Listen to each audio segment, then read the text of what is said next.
Hello everyone. I'm going to try to kill two birds with one stone here. Now I have finished the Hobbit home. It's all done, the roof is on, and of course it's all sectional so you can pull it apart and so forth if need be.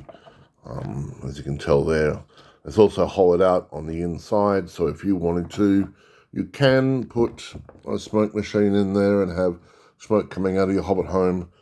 The house is all done. As you can see, it's all in sectional pieces. They've got pins in them and so forth. But yes, it's all finished.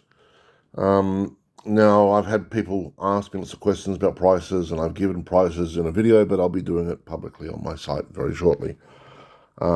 This thing, like I said before, is incredibly detailed, right down to the stoves having little hot plates on it and so forth. It's absolutely amazing. If it doesn't sell, what I'll do is I will spend a couple of weeks painting it up, detailing it with the miniatures as well, and the front door and such, and making it all look spiffy. It will be for sale again, but it will be increased price because I've spent a couple of days, weeks, whatever, painting it up, making it all lovely. Speaking of painting, a lot of people have asked, what do I use to paint with? And that is an interesting question. Depends.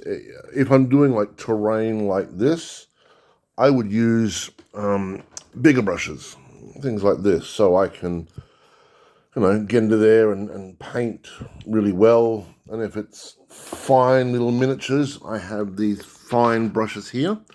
I do at the back have some very, very expensive Citadel brushes. Now, I don't use the Citadel brushes yet because I don't think I'm at that level to really paint the high detail, but the Army Painter brushes are phenomenal. This pack cost me, I think it was about $100.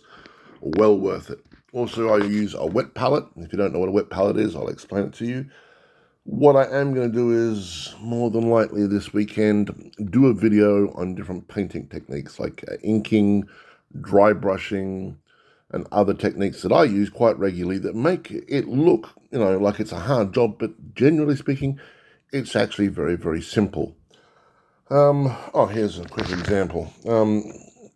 So what we have here is, I painted it black, and now I'll quickly dry brush, which is a light bit of paint on the brush, over the black to give the wood, and a light touch of grey on here to give it rock.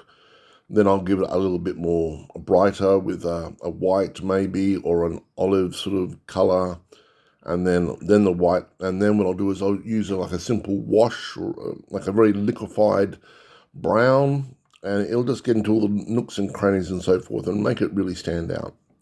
There's different techniques for different things.